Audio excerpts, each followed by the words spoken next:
يا أيها الناس اتقوا ربكم الذي خلقكم من نفس واحدة وخلق منها زوجها وبث منهما رجالا كثيرا ونساء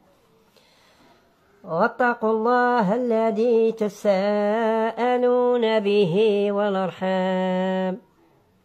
إن الله كان عليكم رقيبا وآتوا اليتامى أموالهم ولا تتبدلوا الخبيث بالطيب ولا تكولوا أموالهم إلى أموالكم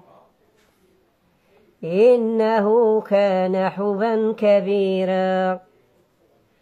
وإن خفتموا ألا تقسطوا في اليتامى فانكحوا ما طاب لكم من النساء